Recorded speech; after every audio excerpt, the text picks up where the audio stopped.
Joel David Rifkin, an American serial killer born in 1959, was sentenced to 203 years in prison for the murders of 17 women, mostly prostitutes, between 1989 and 1993 in New York City and Long Island. His crimes involved strangling his victims, dismembering their bodies, and disposing of them in rivers, canals, and oil drums to evade detection. In this documentary, we unravel the chilling psychology and psychoanalysis behind Rifkin's killing spree, exploring the mind of one of New York's most prolific serial killers. Why dive into the twisted world of Joel Rifkin? Because his methodical, sadistic murders and his ability to hide in plain sight as a shy, awkward landscaper make him a haunting case for psychological analysis. Picture this. It's 1989, a dark Long Island night. A young woman, Heidi Balch, steps into Rifkin's home. Unaware she's his first victim, he bludgeons her with an artillery shell, strangles her as she fights for life, then carves her apart with an X-Acto knife, scattering her remains across New York and New Jersey, her head in a pancake on a golf course, her torso in the East River. Over 4 years, he killed 16 more women, mostly sex workers, strangling them, dismembering them, and keeping trophies like driver's licenses and underwear. The stench of decay lingers in his mother's garage, where he stores bodies, yet he blends into suburbia. This cold, calculated brutality, paired with his unassuming facade, demands a deep dive into the psyche of a monster. Let's start at the beginning, because monsters like Joel Rifkin aren't born. They're molded. Born on January 20th, 1959, to unwed college students, Rifkin was adopted at 3 weeks old by Bernard and Jean Rifkin, an upper-middle-class Long Island couple. They provided a stable home in East Meadow, New York, alongside an adopted sister, Jan, but stability didn't mean happiness. Rifkin was a loner, plagued by undiagnosed dyslexia that tanked his grades and made school a nightmare. Classmates called him Turtle for his hunched posture and bullied him relentlessly, once chasing him out of a pizza restaurant during a date. Psychologically, this kind of social rejection can plant seeds of resentment, festering into what Freud called repressed ID, that raw, primal drive for power and release, without a strong superego to temper it. Maybe from inconsistent emotional support, those urges can twist into something dark. By adolescence, Rifkin was retreating into a fantasy world. Inspired by Hitchcock's Frenzy at 13, he began obsessing over strangling prostitutes, daydreams that fueled his isolation. Psychoanalytically, these fantasies suggest a fixation, a stunted emotional development where he projected his anger and shame onto women he saw as lesser. His father, a structural engineer, was patient but critical of Joel's failures, which deepened his sense of inadequacy. When Bernard died by suicide in 1987, overdosing after a prostate cancer diagnosis, Rifkin was devastated but also felt a twisted liberation, as he later told biographer Robert Mladinich. This loss, for psychologists, could have snapped a fragile restraint, unleashing his violent impulses.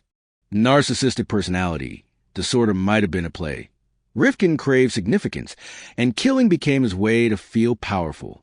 By his 20s, Rifkin was a drifter, flunking out of multiple colleges, Nassau Community College, SUNY Brockport, and Farmingdale, despite his passion for photography and horticulture. He bounced between low-end jobs, from music store clerk to landscaper, earning a reputation for laziness and poor hygiene. Employers called him a total piece of work who couldn't count to 10, per a music store manager quoted in Crime and Investigation UK. Yet this bumbling exterior hit a predator.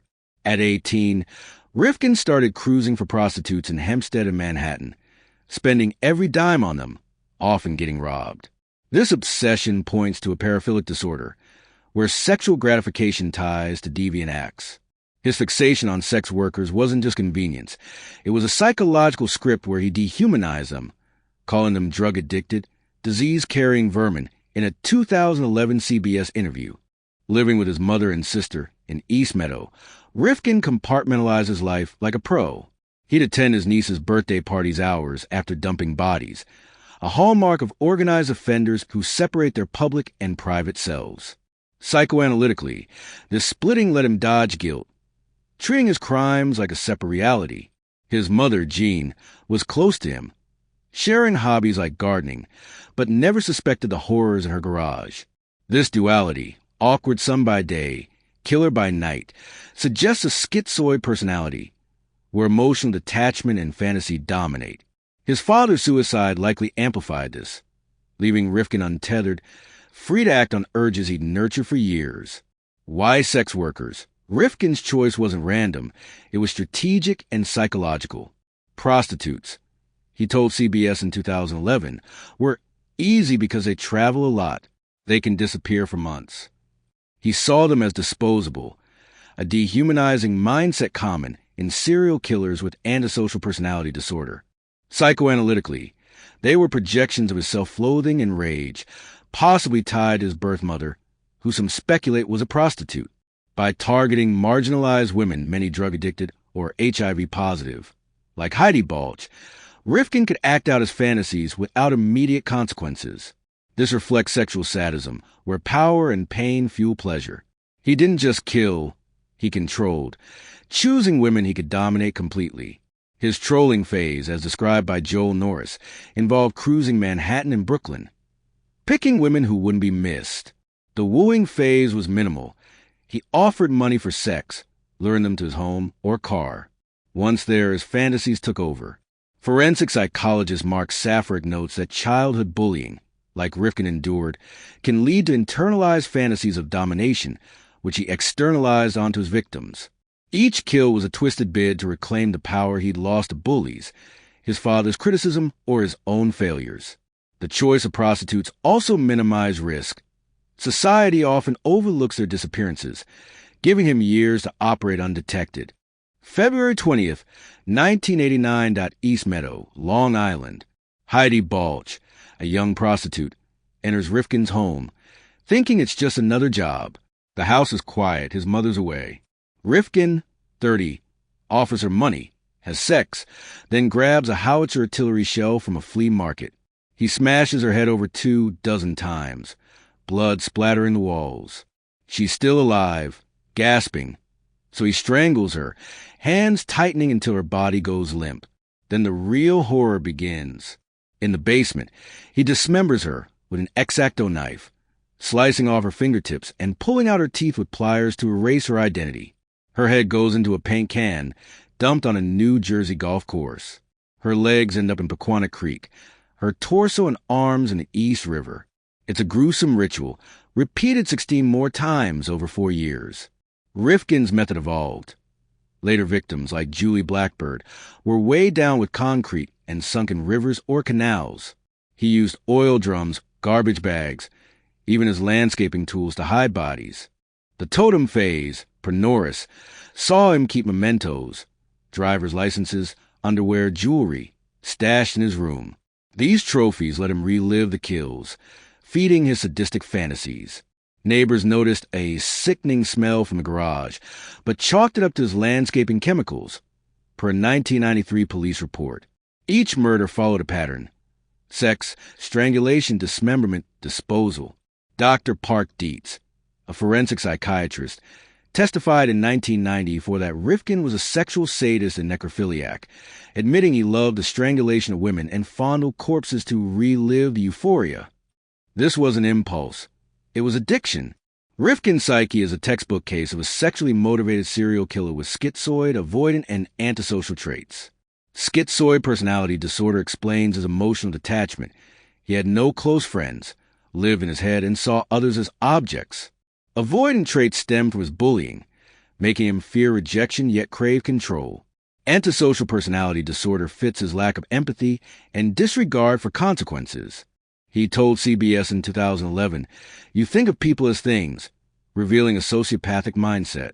Forensic psychologist N.G. Barrell noted his pronounced sadistic fantasies, fueled by years of voyeurism and bondage pornography.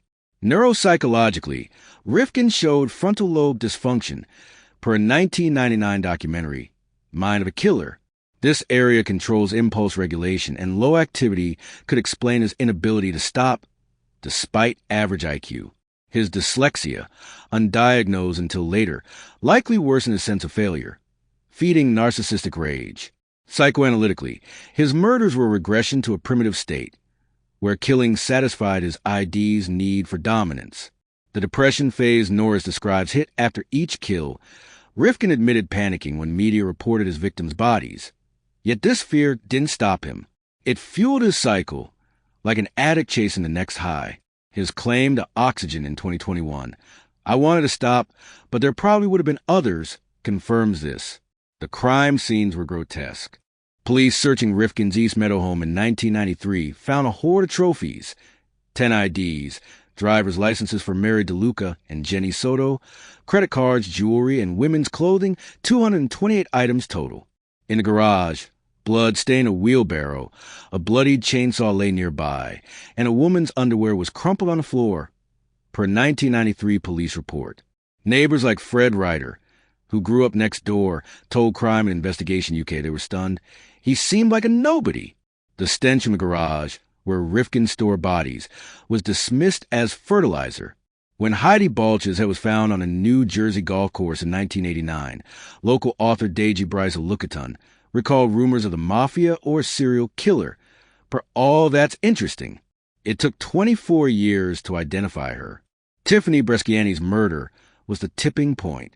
On June 24, 1993, Rifkin picked her up on Manhattan's Allen Street. After sex, he strangled her, storing her body in his mother's garage for 3 days. Her boyfriend, Dave Rubenstein of Reagan Youth, reported her missing, but it was too late. She was Rifkin's 17th victim. Rubenstein devastated, overdosed weeks later, per Wikipedia. These accounts humanize the victims, reminding us they weren't throwaways, as a friend of victim Leah Evans told Oxygen in 2021. June 28, 1993, Southern State Parkway, Long Island. State troopers spot a 1984 Mazda pickup without a license plate. The driver, Rifkin, leads them on a 20-minute chase, crashing into a light pole outside of Mineola Courthouse. The smell hits first, decomposition, wafting from a tarp in the truck bed. Inside, Tiffany Bresciani's body, 3 days dead. Over 6 hours of interrogation, Rifkin confesses to all 17 murders, drawing maps to body locations with chilling calm. 1 or 100, what's the difference? He told Lieutenant Eugene Corcoran, per a 2018 Newsday article. The search of his home uncovered damning evidence, from bloodstains to trophies. Media went wild. The New York Times called him a killing machine, quoting prosecutor Fred Klein on his deliberate, premeditated methods. Oxygen's 2021 special, Rifkin on Rifkin, an ex-post like at Morbidful's 2024 tweet about Rifkin falling asleep in court fueled public horror. The Seinfeld episode The Messus even mocked his infamy, with Elaine's boyfriend sharing his name.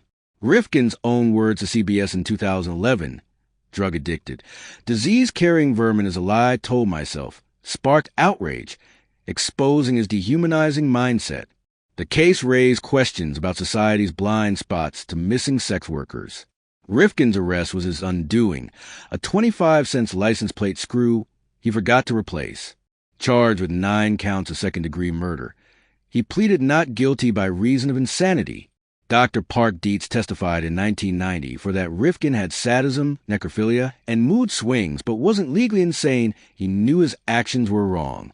Rifkin's defense crumbled. Convicted in Nassau County for Tiffany Bresciani's murder, he got 27 years to life. Additional pleas in Suffolk, Manhattan, Queens, and Brooklyn piled on consecutive terms, totaling 203 years. At sentencing, Iris Sanchez's sister called him a cold-blooded killer who'd rot in hell, for the New York Times. He's now at Clinton Correctional Facility, eligible for parole in 2197, at age 238. What does Rifkin's story tell us about evil? Philosophically, he embodies Hannah Arendt's banality of evil, a nobody, a landscaper, a loner, who chose to kill because he could. His murders weren't about passion but control, a twisted bid to escape his insignificance. Existentially, Rifkin sought meaning in domination, each kill a fleeting victory over his own failures. His lack of remorse, even in prison interviews, reflects a void where empathy should have been. As he told Oxygen in 2021, "Where I am right now today, I know this is the best place for me." His 203-year sentence is justice, But it doesn't erase the 17 lives he stole. The question haunts us. How does a quiet neighbor become a monster, and how many more hide among us?